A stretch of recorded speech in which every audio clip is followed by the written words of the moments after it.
हाय मित्र, माझं नाव पवन गिरटकर आहे. नेहमीप्रमाणे मी नवीन नवीन व्हिडिओ बनवत असतो आणि सर्वजण या व्हिडिओमध्ये ऐकतात आणि कमेंट पण करून राहिलेले आहे.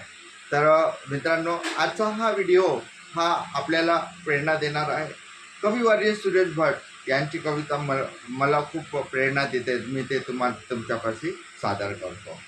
विजलो जरी हा माझा अंत नाही, भेटेन उद्या नव्याने हे सामर्थ नाशवंत नाही.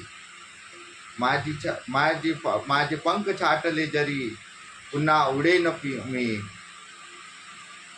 माझी झोपडी जाडण्याचे केले तर केक कावे, जडेल झोपडी अशी आग ज्वलंत नाही. असे म्हणणारे कविवर्य सुरेश भट हे आपल्याला सांगतात, जिद्दीने आपण आपले मार्गक्रमण केलं पाहिजे. अपयश येणारच. अपयश हे यशाची पहिली पायरी असते, पण त्याच्यातून शिकणं गरजेचं असते.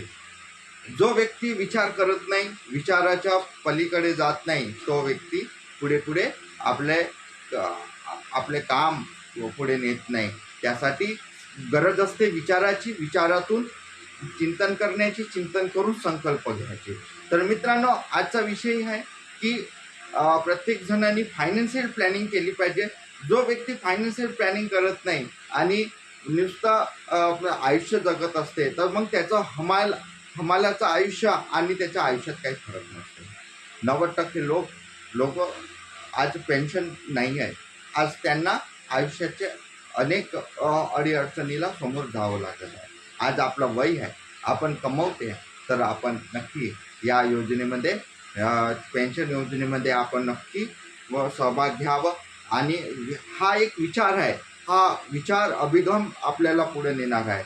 आपल्याला नाविन्यता असली पाहिजे. नाही तर कसं आहे की आपण पहिल्याच्याच काही विचारांनी आपण तिथेच पकडून राहतो आणि नवीन विचार घेण्यासाठी पुढे येत नाही.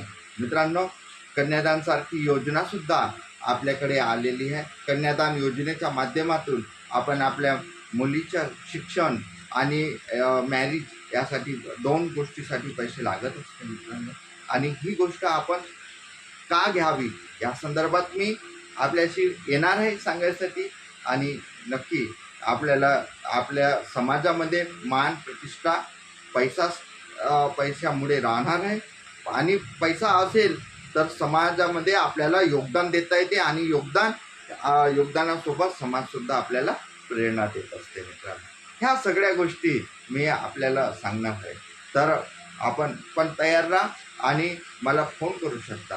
खाली दिलेल्या नंबरवर मला फोन करा. मी नक्की तुमच्याकडे या गोष्टी घेऊन येणार. धन्यवाद.